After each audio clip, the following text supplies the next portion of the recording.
आत्मवंदन। नमस्ते। वसुदेव सुतं देवं कंसचारूणमर्दनम देवकी परमानंदम कृष्णं वंदे जगद्गुरु। कृष्णं वंदे जगद्गुरु। तो आज कृष्णं वंदे जगद्गुरु प्रस्तुत गीता ज्ञान सत्र का विवरण डॉक्टर सरोजनी श्रीपदा मैडम कर रहे हैं। तो वेलकम मैडम। और यहाँ जो उपस्थित हुए हैं ज्ञान सुनने वाले गीता प्रेमियों को भी मेरा नमस्कार है। और सभी गुरुओं को अत्रि जी सर और महाअवतार बाबा जी, ऋषियों मुनियों, संतों महंतों, सभी की चेतनाओं को मैं आदर से प्रणाम करता हूँ। तो थैंक यू सो मैडम। आप गीता ज्ञान सत्र में आपका हार्दिक स्वागत है और आप अपना विजडम शेयर कर सकते हो। Thank you so much madam. नमस्ते जी। आज के इस कृष्णम वंदे जगत गुरु इस सत्र में आपने सभी के माता पिताओं को, गुरुजनों को, ज्ञान ब्रह्मा स्वामी सुंदर चैतन्यानंद जी को, ध्यान ब्रह्मा पितामह डॉक्टर सुभाष पत्री जी को, पुराकेश ग्रैंड मास्टर श्री प्रबोध अच्युता जी को, और खासकर इस कृष्णम वंदे जगत गुरु सत्र के जो संयोजक श्री अनिल प्रजापति जी को, और इस सत्र को चलाने के लिए जो भी सहयोग दे रहे हैं उन सभी को और सहभागियों को, इस तकनीकी को, इस ज्ञान को प्रत्यक्ष रूप से परोक्ष रूप से कई मास्टर्स हमारे सहयोग कर रहे हैं, उन सभी को कोटि कोटि नमन।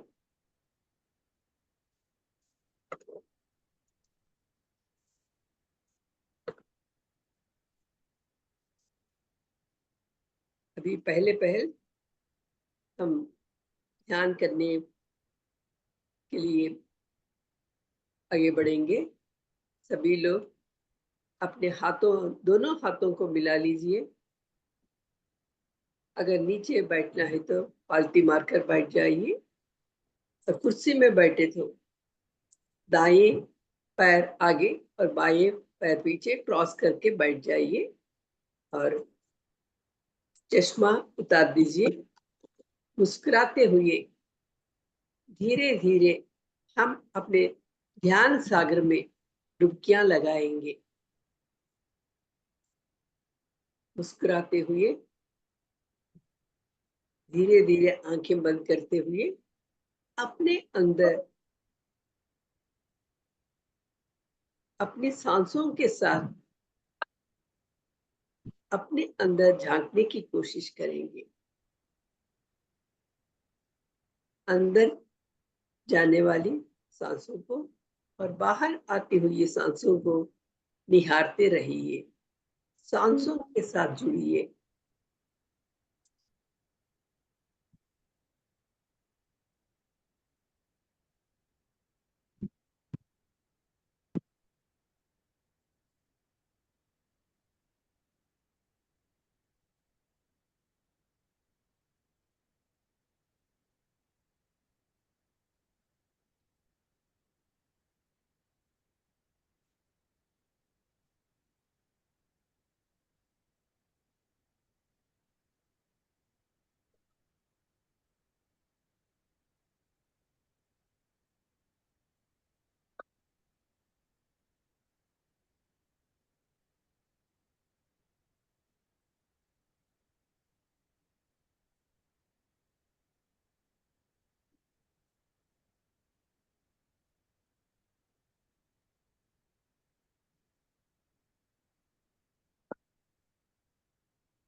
बीच में कोई भी विचार आए तो भी हम उसे काट के अपने सांसों के साथ जुड़ जाएंगे।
मुस्कुराते हुए अपनी सांसों के साथ जुड़े रहेंगे।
अपने हाथों को अपनी आंखों पे रखिए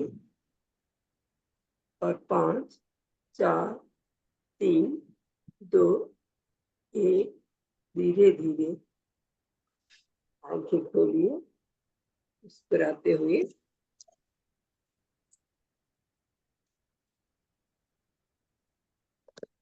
अपने दिव्य मंगल दृष्टि को सामने प्रसारित कीजिए।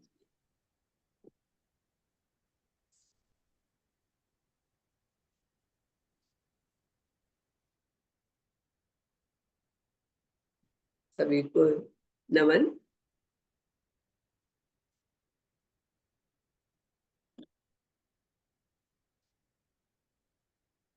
तो कल हम देखे थे गुरु पूर्णिमा के बारे में,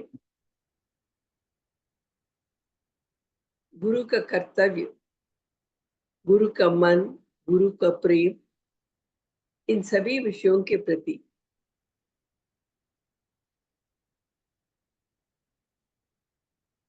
हम देखे थे।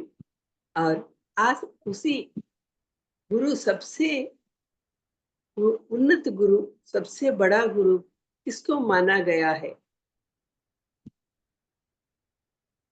क्योंकि गुरु के बिना हमारा कोई गम्य नहीं रहता है। तो व्यास महर्षि जी को सभी गुरुओं ने एक मत होकर उनको अग्रस्थान प्रदान किए। तो उस व्यास महर्षि के प्रति जो कर्म योगी, क्योंकि हम कर्म योग को शुरू करने जा रहे हैं, कर्म योग के बारे में जानने की कोशिश करेंगे अभी। तो पहले जो कौन है कर्म को योगी, अपने ज्ञान को प्रसारित करने के लिए वे जिस प्रकार उन्होंने किए थे, इस सारे विश्व को प्रदान किए थे, उस बारे में थोड़ी सी जानकारी लेकर फिर आगे जो कर्म योग में जो भी साधन बताए गए, हम फिर उसके बारे में डिस्कस करेंगे। नमोस्तुते व्यास विशाल बुद्धे पुल्लारविन्दायत पत्र नेत्र येन त्वया भारत तैलपूर्णः प्रज्वालितो ज्ञानमयः प्रदीपः।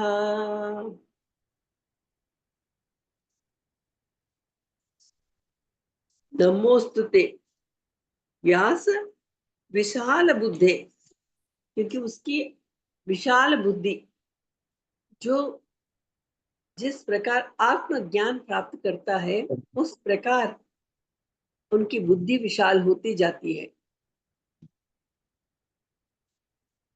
तो इस संदर्भ में यहाँ पे व्यास महर्षि जी ने किस प्रकार इस विश्व को स्फूर्ति दी है अपने कर्मों के द्वारा। तो यहाँ पे ये वेदों का विस्तार उन्होंने किए थे, इसीलिए व्यास कहा गया है। इस विस्तार के माध्यम वो रहे और अलौकिक शक्ति संपन्न महाकवि। आध्यात्मिकता मने ही अलौकिकता है। माने इस दुनिया में जो कुछ भी हम करते हैं वो सब लौकिक व्यवहार है। जब तक हम उसके प्रति बद्ध होते हैं, चाह होती है, तब तक हम बंदी बने रहते हैं। तो ये लौकिक कार्य हो जाते हैं। चाह जहाँ है वह लौकिक माना जाता है। जब किसी फल की अपेक्षा के बिना हम व्यवहार करते हैं तो अलौकिक बन जाता है। वही कार्यों को बदलने की जरूरत नहीं है, अपनी मानसिकता को बदलने की आवश्यकता है। चाह और बिना चाह के धर्म कार्य करते रहे, क्योंकि हमारा दैनिक व्यवहार को बदलने की कोई जरूरत नहीं है। अपने दैनिक व्यवहार को ही धर्मबद्ध और फल की अपेक्षा ना करते हुए आगे बढ़ जाना, वही अलौकिकता है। तो क्योंकि कलयुग के प्रारंभ में, कलयुग के पहले भी थोड़ा जो मनुष्यों की धारणा शक्ति कमजोर होते देखकर व्यास जी ने वेदों को विभाजित किया, ताकि वेदों का ज्ञान के द्वारा ही हम आगे बढ़ सकते हैं। क्योंकि उसमें जो विषय है ग्रंथस्थ किया गया है, सभी ऋषियों की जो भावनाएं, आचरण, उनका रहन सहन, इन सभी को अपने वेदों के द्वारा हम ग्रहण कर सकते हैं। तो इसलिए यहाँ पे इन 4 वेदों के रूप में उन्होंने पूरे वेदों को विभाजित किए थे और अपने शिष्यों के द्वारा से प्रचार ये भी करवाए थे, ताकि जनता तक, सामान्य जनता तक पहुंचना है। कोई भी सामान्य जन इस वेद विज्ञान से वंचित ना रहे। उनका इतना प्रेम है, उनका मुख्य आशय, जिंदगी का मुख्य आशय कि हर व्यक्ति इस ज्ञान को प्राप्त करे और अपने जीवन को आनंदित बनाए। तो यहाँ अपने शिष्य जो है पैल मुनि, उनको ऋग्वेद का कार्यभार संभाला ताकि उनका प्रचार करें। और वैसे ही वैशंपायन महर्षि को यजुर्वेद के बारे में, और जैमिनी महर्षि को सामवेद के बारे में, और सुमंत महर्षि जी को अथर्ववेद को दिए थे, ताकि उनका प्रचार प्रसार का कार्य पूरी तरह से उनके हाथों सौंप कर, क्योंकि सामान्य जनता तक पहुंचना है तो किसी न किसी के साथ, तो अपने शिष्यों को चुनकर पूरी अच्छे तरह से उसे सिखाकर उन सभी को एक कार्यभार दिए थे।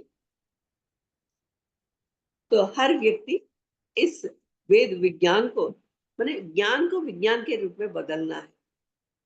कब? माने जब हम आचरण करने लगते हैं, अपने स्वयं की अनुभूति होती है, वही विज्ञान है।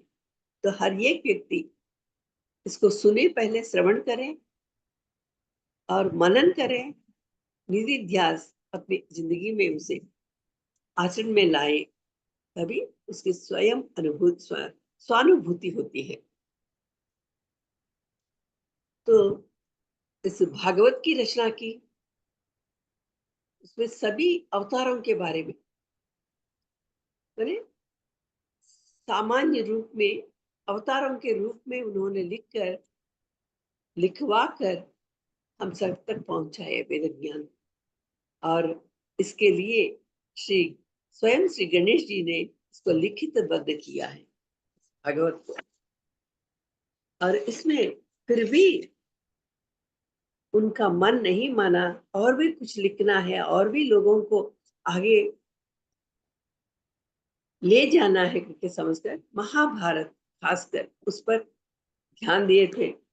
इसीलिए, और इस महाभारत के प्रचार का कार्य अपने 5वें शिष्य लोमहर्षण उनको दिए थे। इसको पंचम वेद माने जाते हैं, क्योंकि महाभारत को पढ़े और समझे तो सब कुछ और कुछ ज्ञान की जरूरत नहीं हो।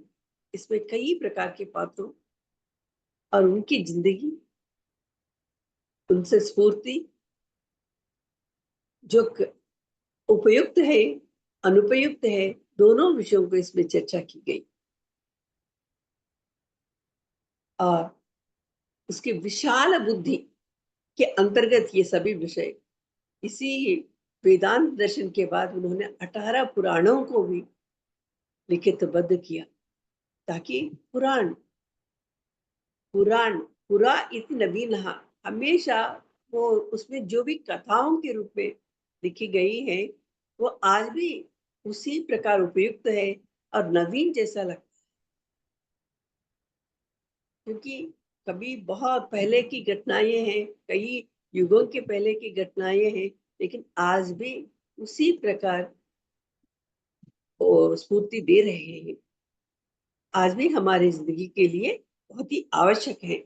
और उपनिषदों के सार तत्व की जटिलता को देखकर उन्होंने ब्रह्म सूत्रों का प्रतिपादन किया है। और इसे ही इन ब्रह्म सूत्रों को पढ़कर वल्लभाचार्य जी, शंकराचार्य जी, ऐसे कई महान ऋषियों ने वो अब उनका भाष्य रचना कर अपने अपने मतों की स्थापना भी की। हर एक के लिए वेद व्यास जी ही स्फूर्ति है, इसीलिए उन्हें गुरु, सबसे बड़ा गुरु कौन है, सबसे अग्रणी, तो उनको वह स्थान प्रदान किए थे। और एक व्यास जी की स्मृति ग्रंथ वो भी उन्होंने लिखे थे। और इस प्रकार के कितने भी हम कहते रहे,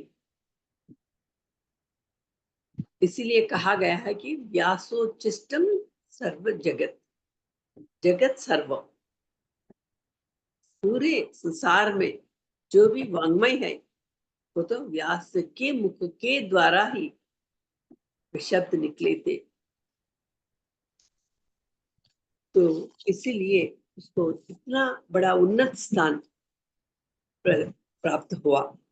सनातन धर्म के प्रचार प्रसार में इनका विशिष्ट स्थान, योगदान के कारण उनकी जन्म तिथि पर आषाढ़ पूर्णिमा, तो उनको एक महापर्व के रूप में, ये जो भी श्रद्धा एवं उत्साह के साथ धर्मावलंबी रहे और ये सभी धर्मावलंबी गुरु शिष्य परंपरा को आगे ले जाने के लिए बद्ध हुए और इस आषाढ़ मास पूर्णिमा को वे चुना था और इसको और उनके जन्म तिथि मानकर इसी को एक पर्व के रूप में आज तक उस संप्रदाय को कायम रखते आ रहे हैं। ये परंपरा चली आ रही है। और खासकर श्रीमद् भगवद गीता हमारे कर्मयोग की बात है, तो श्रीमद् भगवद गीता के अगर व्यास जी ही ना रहे तो आज हम उस भगवद गीता का नाम भी हम कुछ नहीं ले सकते हैं। आध्यात्मिक रत्न है ये, तो उनकी कृपा के कारण हमें यह प्राप्त हुआ। उनका दिव्य तेज, असीम शक्ति, असाधारण गुणों से संपन्न महर्षि व्यास जी को सभी मनुष्यों ने मिलकर त्रिशक्ति हम मानते हैं, त्रिदेव मानते हैं, ब्रह्मा विष्णु महेश्वर, तो उनके समकक्ष उनको खड़ा कर दिया है। गुरुर् ब्रह्मा गुरुर्विष्णु गुरुर्देवो महेश्वरः गुरु साक्षात् परब्रह्मा तस्मै श्री गुरवे नमः। तीनों रूपों की, तीनों शक्तियों की जो सम्मेलन है वह व्यास महर्षि जी हैं। हमारे लिए भगवान के प्रतिनिधि के रूप में हमारे सामने एक अवतार, मानव अवतार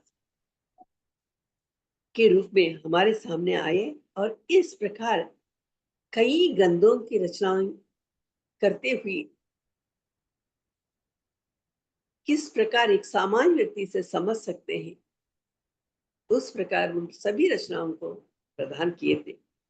तो इस श्लोक में ही कुल्लार बिंदायत पत्र नेत्रा, कुल्लार विशाल बुद्धि, तो किस प्रकार की है वो बुद्धि? कुल्लार बिंदायत पत्र नेत्रा मैंने प्रफुल्लित खिला हुआ एक कमल फूल, किस प्रकार मैंने उसकी सुंदरता, पहली बात है केवल सुंदरता ही नहीं, जैसे ही वो विकसित होते ही सौरभ को भी बिखेरता है, बिखर जाता है अपने आप। मैंने यहाँ पे कमल फूल किसके लिए प्रतीक है? मैंने हम पवित्रता के लिए हम इसे एक सिंबॉलिक रूप में, प्रतीकात्मक रूप में माना गया है। इसीलिए हम देखते हैं जो भी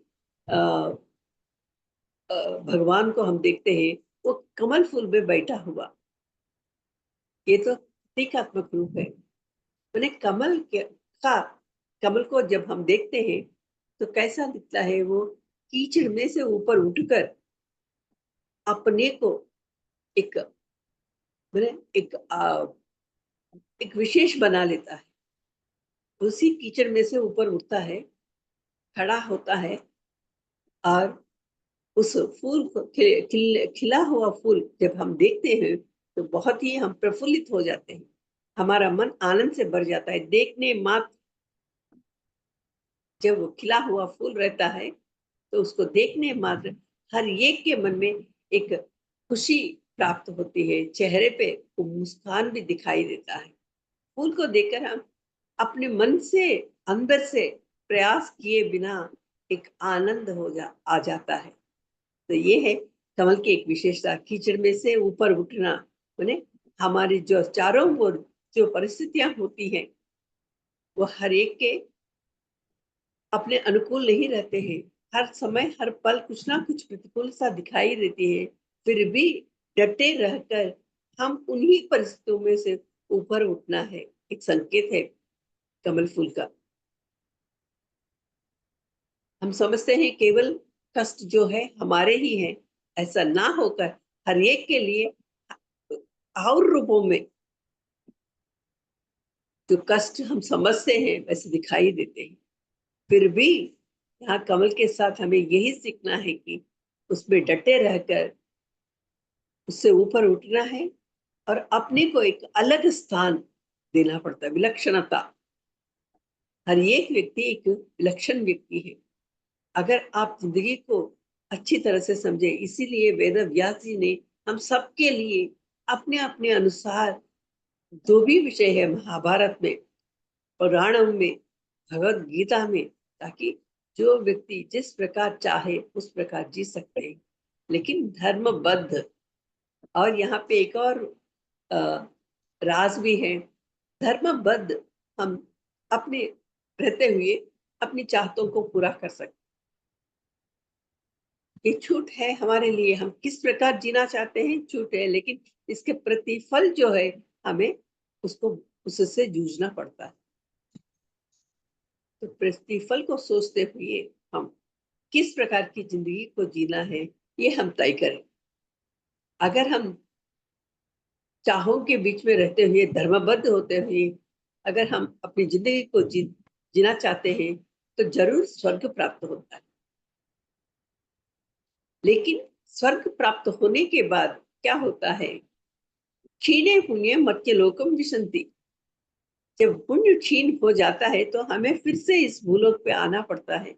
यह तो एक पाठशाला माना जाता है ताकि हम सीखें और आगे बढ़ते रहें। जिंदगी में भी कई प्रकार के विषयों को हमें सीखना पड़ता है। हमको और भी स्वच्छ कमल फूल की तरह पूर्ण रूप से स्वच्छ बनना पड़ता है, तभी हम कमल फूल की तरह उस प्रकार उस कीचड़ में ऊपर उठकर रह सकते हैं।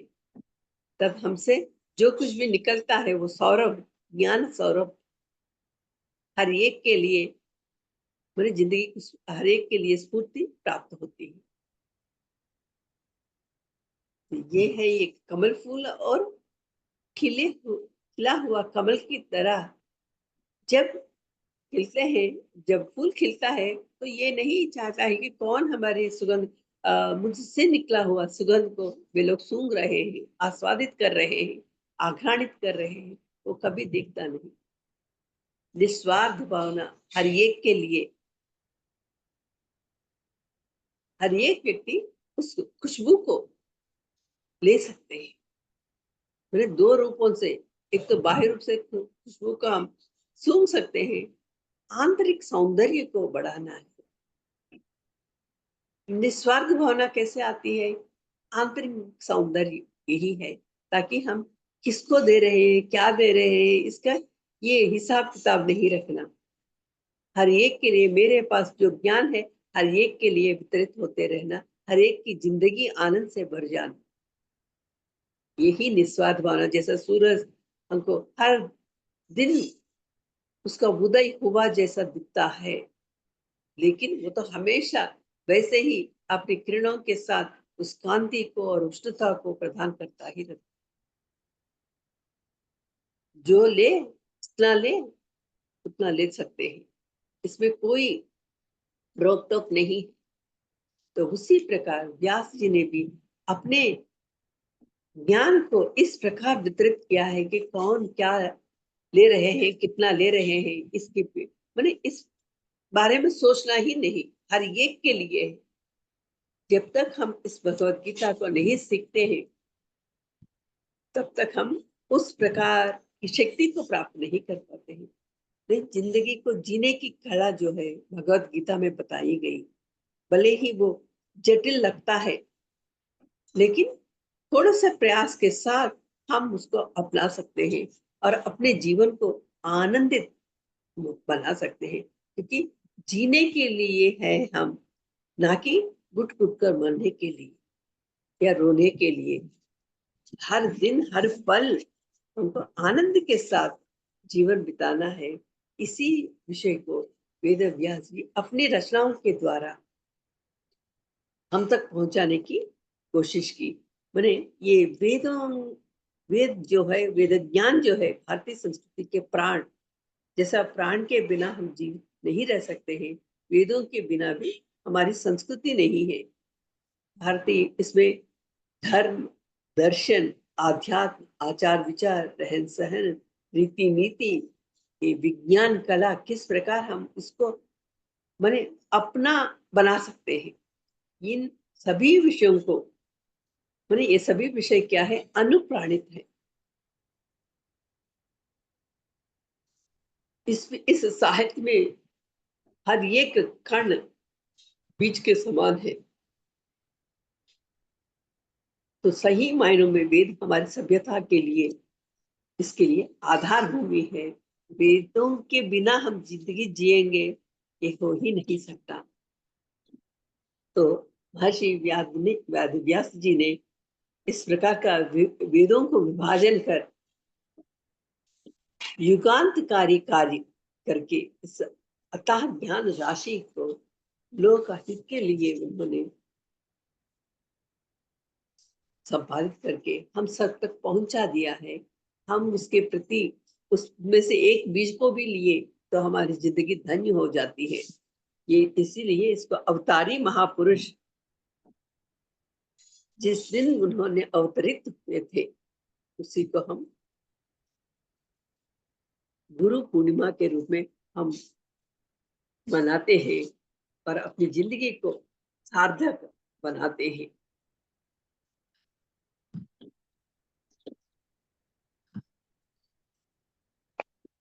तो यहाँ पे जो कि गीता रूपी जो ईंधन है, ये इसमें जो भी ज्ञान है एक ईंधन की तरह है। थोड़ा सा भी हम उसमें लेते रहे उससे तो जिंदगी में वो ऊर्जा आती रहती है। हम जितना ले सकते हैं उतना लेते रहे, अपनी ऊर्जा को बढ़ाते रहे। इस प्रकार के कार्य करने के लिए त्याग भावना की आवश्यकता है। व्यास महर्षि जी की तरह हमें भी बनना है, उससे स्फूर्ति लेना है। तो सेवा भावना, गुरु सेवा करके हम कहते हैं। मैंने पहले पहल चाहों के बीच में उलझने के कारण किस प्रकार हम अपने से अलग होना ये हमको मालूम नहीं होता है। तो इसके लिए धीरे धीरे हम थोड़ा थोड़ा देते रहना। इसलिए हमारे जिंदगी में बताया गया है कि हम जो भी कमाई करते हैं तो उसमें से 10% दुनिया के लिए, लोगों के लिए उसको दान के रूप में देते रहे। दान एक बहुत ही महत्तर माने इस बृहत्तर विश्व में एक महत्वपूर्ण कार्य के द्वारा उस बृहत विश्व को हम पहचान सकते। तो दान की महिमा, दान हमको मालूम नहीं होता है कि दान मने केवल पैसे दिए तो हो जाता है या थोड़ा सा पुराने वस्त्र दिए तो होता है, इस प्रकार हम समझते हैं। लेकिन जो जिसको जो जरूरत है उसको उस प्रकार हमें देना पड़ता है। और कई प्रकार के दान है। इसमें सबसे उत्तम दान क्या है? कि ज्ञान दान। इस सत्र में हम सब लोग जैसे जुड़े हैं, अभी इस सत्र के कृष्णम वंदे जगतगुरु के संयोजक श्री अनिल प्रजापति जी ने इस प्रकार के जूम सेशन को रखकर, ताकि हम जो भी चर्चा करते हैं वो सामान्य जनता तक पहुंचे, उसको रिकॉर्डिंग करके उसको हर एक व्यक्ति तक पहुंचा रहे। ये कार्य है। और इसमें गीता ज्ञान ये सबसे उत्तम ज्ञान है। और उसको हम उसके बारे में चर्चा करते हुए हम जो चर्चा किए थे वो सामान्य जनता तक उसको पहुंचाने के कार्य को उन्होंने अपने जिम्मेदारी के रूप में लेकर ये कार्य कर रहे हैं। यही सेवा है। इस प्रकार का माने जो भी हम कर रहे हैं अपने दैनंदिन जीवन में, उसको हर सामान्य जनता तक पहुंचा दें, बस हमारा कार्य होगा। हमारी खुशी भी इसी में है कि हम जो कुछ सीखते हैं थोड़ा दूसरे को भी दूसरों तक पहुंचा दें। तो उसी को इस रूप में और अलग हटकर कुछ करने की जरूरत नहीं है। जो हम कर रहे हैं सबके लिए, सर्वे भवन्तु सुखिनः, इस प्रकार मानने का की संस्कृति है हमारी। और दूसरा, सर्वे भवन्तु सुखिनः, सभी लोग सुख से रहना है, इस प्रकार के आनंद को लेकर। और दूसरी बात है, सर्वे संतु निरामया, हर एक व्यक्ति वैसा कि सर्वे उसका आरोग्य, उसका मानसिक माने एक तो शारीरिक रोग है आरोग्य है, एक मानसिक आरोग्य है। तो इन दोनों को स्वस्थता के बारे में सोच रहे हैं। मानसिक स्वस्थता के लिए ये भगवत गीता का ज्ञान बहुत ही आवश्यक है। तो हर एक व्यक्ति में इस प्रकार के एक रोग, क्योंकि जो नहीं है करके सोचने की बात जो है, उसको हटाकर हम सब स्वस्थ होते हुए जब तक कमी महसूस करते हैं तब तक हम अस्वस्थ हैं। और हमारे पास कम होते हुए भी हमारे पास सब कुछ है। ये जिंदगी, मानव रूपी जिंदगी मिलना ही सब कुछ है। क्योंकि इस जिंदगी के साथ क्या है, इस शरीर के साथ मन बुद्धि इंद्रिय सब दिए थे, ताकि दुनिया में जो कुछ भी है उसमें आनंद है, भगवान के सृष्टि है, उस आनंद का पान करते रहे। तो ये जब तक हम अस्वस्थ हैं, मैंने अस्वस्थता यहाँ किस लिए, ये भव रोग, सांसारिक रूपी रोग है। ये तो क्या है, मैंने बंधनों में, क्योंकि चाह के कारण बंधनों में पड़ जाते हैं, ये भवरोग है। इसके लिए औषध मैंने हर एक विषय के लिए एक प्रायश्चित परिहार सब कुछ है, उसको हम ठीक कर सकते हैं। ये भवरोग के लिए औषध है भगवद गीता। क्योंकि अज्ञानता हमें है तो हम अस्वस्थ हैं। तो जब ज्ञान हम प्राप्त करते हैं तो स्वस्थ होते रहते हैं। उससे भी ये गीता ज्ञान ये बहुत बड़ा विषय है। 700 श्लोकों में, 701 श्लोकों में विषय, पूरे विषय को एक गोली की तरह बनाकर उनको दे दिया है। उसमें से थोड़ा थोड़ा हम चेक कर देखते रहे और अपने जीवन को आनंदित बना रहे। क्योंकि इसके पीछे का जो कारण है, अज्ञानता के पीछे के कारण, उसकी तह तक समझ सकते हैं। हम अपने को उससे अलग कर सकते हैं, उस अज्ञानता से धीरे धीरे हम बाहर आ सकते हैं। वो अंधकार से हम बाहर आते हुए हम अपने जीवन को एक कमल फूल की तरह हम खिल सकते हैं। और दूसरों के लिए उस सौरभ को, सुगंध को हम प्रदान कर सकते हैं। ये कमल फूल की तरह बनना, जीवन एक कमल फूल है, तो हर एक को बनना है, तभी हमारी सार्थकता है। यही इस व्यास महर्षि जी ने कर्म योग को इस रूप में खुद वे करके हमको बताए थे, और उसी के बताए हुए मार्ग पर हम चलने के लिए हम आगे बढ़ेंगे।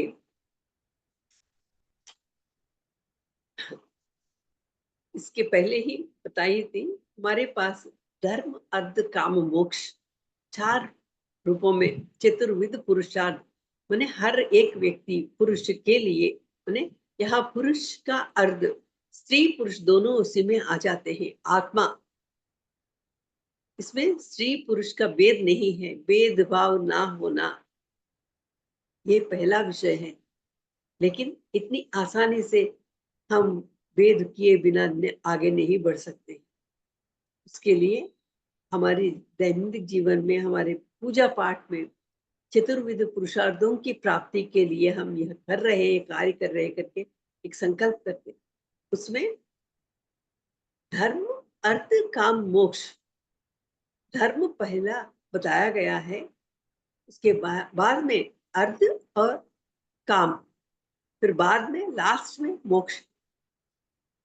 माने धर्म को पहले बताने का मतलब यही है कि अर्ध काम के बिना हमारी जिंदगी आगे नहीं बढ़ती, क्योंकि अर्ध जो भी काम करना चाहते हैं थोड़े से पैसों की जरूरत पड़ती है, जरूर पैसे कमाना है, लेकिन धर्मबद्ध पहला जो है पुरुषार्थ धर्म के साथ जुड़ जाए।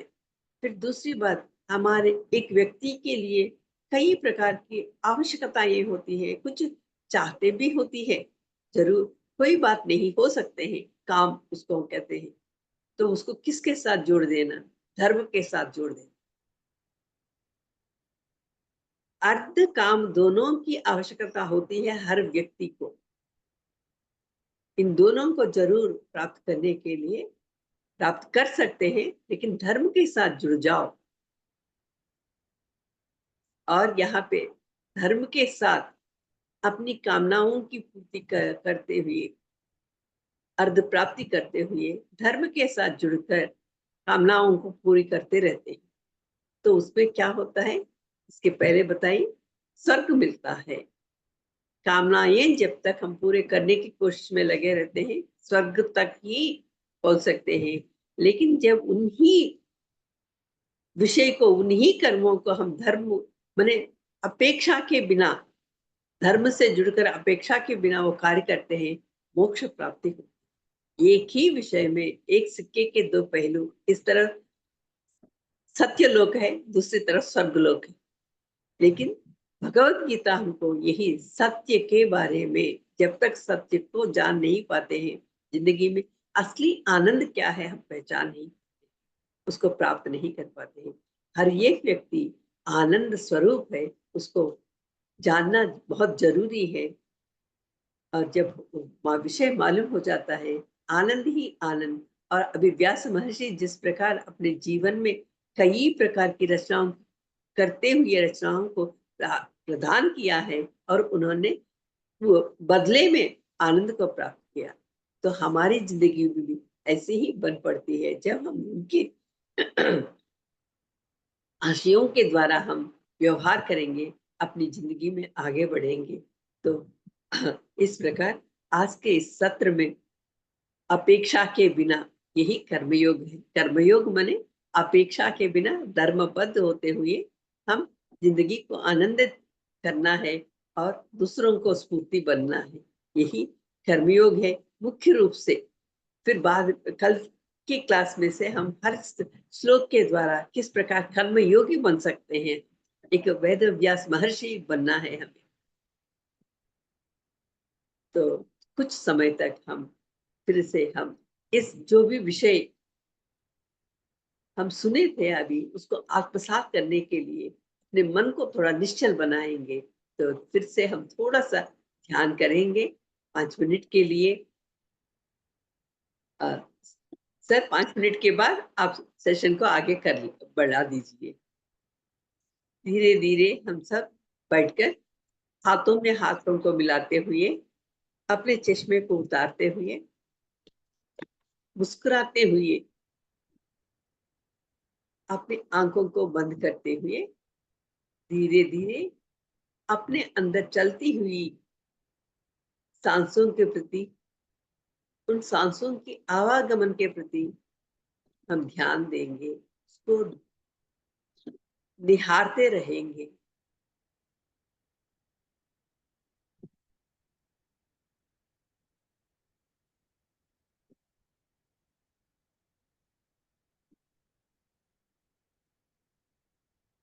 ओम पूर्णमदः पूर्णमिदं पूर्णात् पूर्णमुदच्यते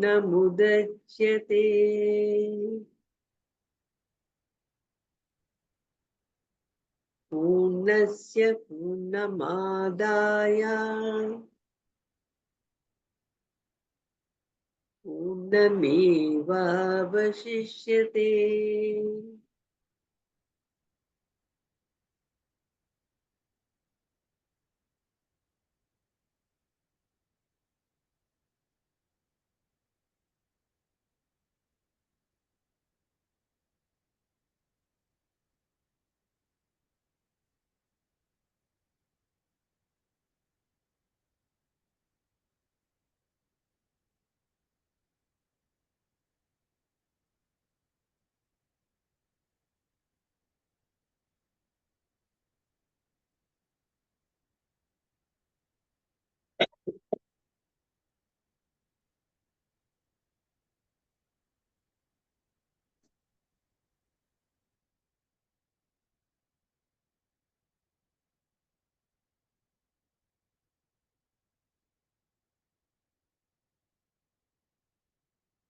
धीरे धीरे अपने हाथों को अपनी आंखों पर रखते हुए, मुस्कुराते हुए धीरे धीरे आंखें खोलिए। 5 4 3 2 1। अपने दिव्य मंगल दृष्टि को सामने के जो भी है उस पे प्रसार कीजिए। ऐसा इस प्रकार के प्रातः संध्या के समय में गीता ज्ञान के सुन को प्रस्तुत करते हुए इस प्रकार का मौका मुझे दिया गया है। अपने गुरुजनों को, अपने माता पिताओं को खासकर श्री अनिल प्रजापति जी को और सभी प्रतिभागियों को इस तकनीकी को कोटि कोटि नमन। धन्यवाद madam, thank you so much. आज से आपके कर्मयोग के बारे में आरंभ किया है, शुभारंभ। तो भगवान यही समझाते हैं कर्मयोग के बारे में, और आप कल बहुत अच्छी तरह से समझाने वाले हो। तो मैं तो संक्षिप्त में थोड़ा सा कह देता हूँ। अर्जुन भी पूछता है कि भगवान आप मुझे ऐसे घोर कर्मों में क्यों डाल रहे हो? आपने ज्ञान की तो बात बता दी कि मैं शरीर नहीं हूँ, अरे मैं शरीर नहीं हूँ, मैं आत्मा हूँ, ऐसा समझा दिया। तो फिर भगवान ने सांख्योग के बाद कर्मयोग में बता दिया कि भाई ज्ञान से अधिक कर्म अच्छा है। तो हमको कौन सा कर्म करना है? तो कोई भी व्यक्ति कर्म के बिना रह ही नहीं सकता। तो जीवन निर्वाह के लिए कर्म तो करना ही पड़ेगा, लेकिन हम अच्छे सारे कैसे कर्मयोगी बन सकते हैं? तो ये भगवान ने सारी बातें कर्म योग में बताई है। आपने बताया कि निष्काम कर्म करना है, कोई आसक्ति रहित कर्म करना है, और कोई फल की आशा नहीं रखनी है। लेकिन जीवन निर्वाह के लिए तो हमको कर्म तो करना है, और धर्म के साथ हमको जुड़ना है। आपने बहुत अच्छी बात बताई है मैडम। तो निष्काम कर्म बहुत श्रेष्ठ है, और कर्म नहीं करेंगे तो हमारा शरीर निर्वाह भी नहीं होगा। तो आजकल कैसे लोग जीवन निर्वाह के लिए कैसे कैसे कर्म करते हैं, और कैसे कैसे उसको भोगना पड़ता है, वो भी बताया। तो हमको सत्कर्म करने से बहुत आध्यात्मिक तरफ हम जा सकते हैं, और हमारा सुखमय आनंद होता है, और कई लोग जैसा कर्म करता है ऐसा फल मिलता है। तो ये भगवत गीता में यही बताया है, और कल आप बताने वाले हो बहुत अच्छी तरह से। तो थैंक यू सो मैडम। यहाँ जो सुनने वाले हैं, रमेश सर है, संध्या मैडम है, दिनेश सर है, सबको मेरा आत्मवंदन नमन है। जो आप गीता के इंटरेस्ट ले रहे हो, बहुत अच्छी बात है। और भगवान ने यही बताया है कि हम सब अर्जुन हैं, और हम सब अर्जुन को ये भगवत गीता सीखनी ही पड़ेगी। और कृष्ण ये आप कृष्ण बन के आए हो, तो अंदर से कृष्ण भगवान है ही, अंदर ही है परमात्मा। और हम सब अर्जुन जो बैठे हैं, जो मोह मोह में फंसे हुए हैं, तो वो सब बाहर निकालना है। तो सबको धन्यवाद, thank you so much madam. और आज का सत्र यहाँ हम समापन करते हैं। सबका मंगल हो, सबका मंगल हो, सबका मंगल हो। किसी को कोई प्रश्न करना है तो बोल सकते हो, कोई हो? रमेश भाई, कुछ बोलना है तो आप बोल सकते हो।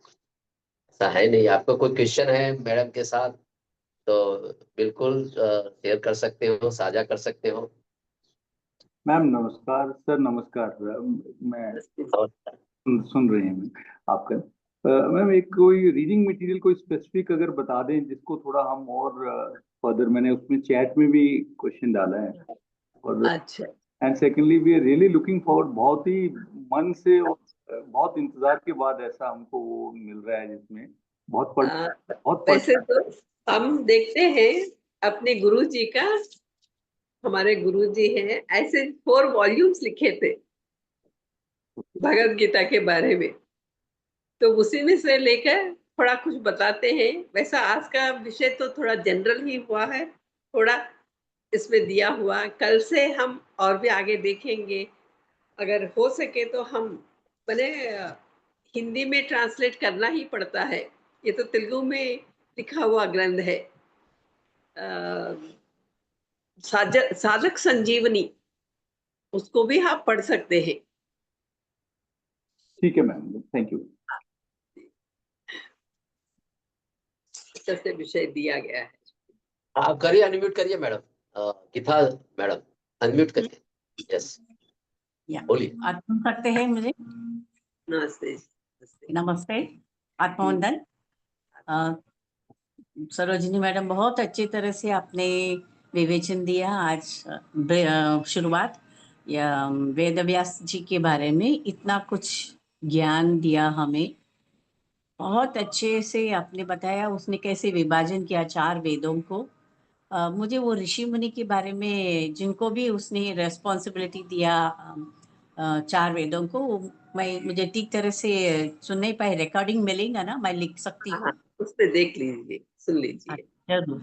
और एक बात है, वेद व्यास जी को पूछने का ही नहीं, इतना उनके पास ज्ञान है। उनको कहाँ से मिला ये सब ज्ञान? वेद, मेडिटेशन से मिला? बस बस, वो तो माने हम जब जैसे ही इस ज्ञान को प्राप्त करते रहते हैं तो हम हाँ, हमारे मन में वो क्योंकि ये सीख रहे हैं, आचरण कर रहे हैं, तो हमें हाँ। और नयापन आता ही रहता है। क्योंकि क्योंकि उन्होंने एक नहीं बहुत से ज्ञान पाके लिखा है, कितना कुछ तो दिया ये है। तो अवतार का ही रूप है, दूसरा रूप है उनका, तो तभी तो ये हाँ, इतना होता है। हम भी प्रयास करते हैं, थोड़ा कुछ करते हैं, लेकिन जैसे जैसे हमारे गुरु लोग हैं, अगर समझ लीजिए इस गीता ज्ञान को ही इस प्रकार के चार बुक्स में लिखे थे, मैंने कितना विषय रहा होगा उनके मन में। हाँ, हाँ, तो हाँ। जैसे ही प्रयास करते हैं तो वो ऑटोमेटिकली बाहर आता रहता है। कमल नहीं, फूल उनका खिले तो सौरभ बिखर जाता है। उसी प्रकार ये ज्ञान भी किसी के पास, माने हम एक गुरु के पास सीखते हैं, स्कूल्स में सीखते हैं, थोड़ा उसको जितना ज्यादा मनन करते हैं तो उसमें से एक नयापन आता है। बिल्कुल हम बिल्कुल एक मैडम। मैंने अलग सृष्टि करते हैं। तो यस मैडम, मैंने उनको भी भगवत कहाँ गीता में, यूनिवर्स से मिला होएगा ना, यूनिवर्स से ही सब कुछ ऐसा आता होएगा ना वेद आता ही व्यास जी। रहता है बस। वो परब्रह्म उनको बोलते रहेंगे, उन हाँ, लोग लिखते रहेंगे। हाँ, मानव ही माधव है, लेकिन मानव के लिए प्रयास करना है कि माधव बनने के लिए तो गुरु के दिए हुए मार्ग पर हम चलते रहते हैं, तो हम भी माधव बन जाते हैं। यही कृष्णावतार का मुख्य उद्देश्य है। बहुत ही अच्छा था ma'am, thank you so much, बहुत ही अच्छा। Thank you madam. मैं भी गीता परिवार ज्वाइन किया हूँ। अच्छा, अम, बहुत या, अच्छा किया है आप। गीता परिवार अभी लेवल 4 तक आ गई हूँ।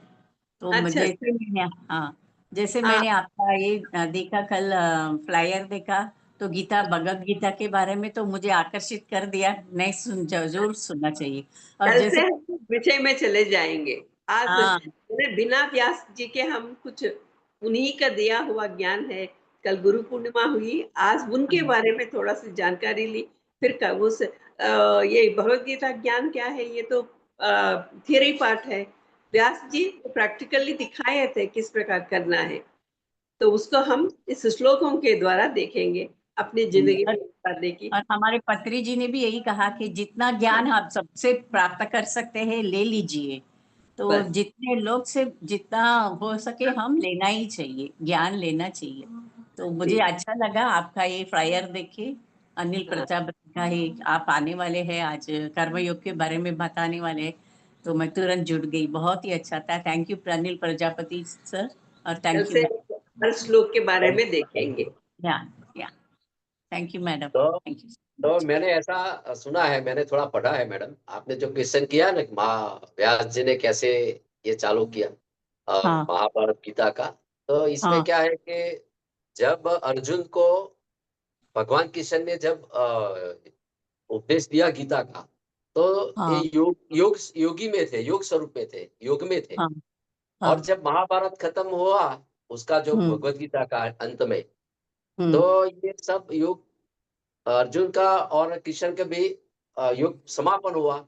तो फिर भगवान कृष्ण पूछते हैं अर्जुन का, मैंने क्या क्या सिखाया बोल। तो हम्म, वो भूल जाता है, हाँ, और भगवान भी बोलते हैं कि मैं भी भूल गया हूँ, पहले तो मैं या, युग में था, इसलिए तो हाँ, मैं सब बोल रहा था, सुन रहा लेकिन था। आओ मैं नहीं बोल रहा हूँ हाँ, अर्जुन।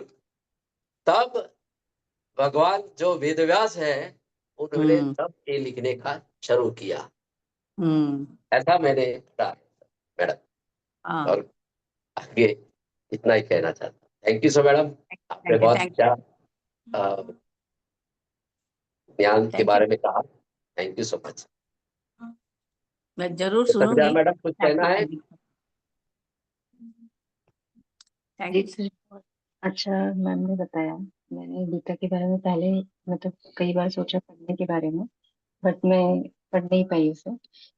तो जो मैम ज्ञान दे रहे हैं प्रैक्टिकली बहुत अच्छे से समझा रहे हैं। आज का भी ज्ञान बहुत अच्छा था, मैं उनको बहुत बहुत धन्यवाद।